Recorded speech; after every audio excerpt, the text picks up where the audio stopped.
রাজধানীর কামরাঙ্গীরচরে কিশোরীকে সংঘবদ্ধ ধর্ষণের ঘটনায় ৩ জনকে যাবজ্জীবন কারাদণ্ড দিয়েছেন আদালত।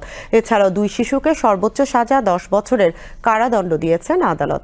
আজ ঢাকার নারী ও শিশু নির্যাতন দমন ট্রাইব্যুনাল 4-এর বিচারক মুন্সি মোহাম্মদ মশিউর রহমানের আদালত এ রায় দেন।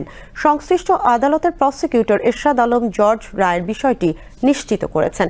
যাবজ্জীবন দণ্ডপ্রাপ্তরা হলেন বগুড়ার ধুনট উপজেলার ফরিদপুর গ্রামের জামাল উদ্দিনের ছেলে মোহন, সিরাজগঞ্জের বেলকুচি উপজেলার মুকুন্দগাদি গ্রামের মোহাম্মদ মিজানের ছেলে সাব্বির ও শরীয়তপুরের পালং মডেল থানার চিকন্দি গ্রামের কামাল ওরফে আবুল কালামের ছেলে রাসেল।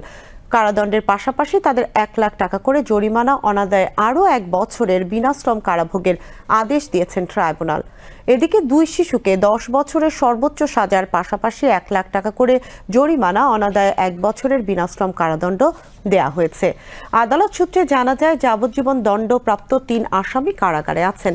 এদিন তাদের আদালতে হাজির করা হয়। রায় শেষে সাজা পরোয়ানা দিয়ে তাদের কারাগারে পাঠানো হয়। তবে সাজা পাওয়া 2 শিশু পলাতক। তাদের বিরুদ্ধে সাজা পরোয়ানা সহ গ্রেফতারি পরোয়ানা জারি করা হয়েছে।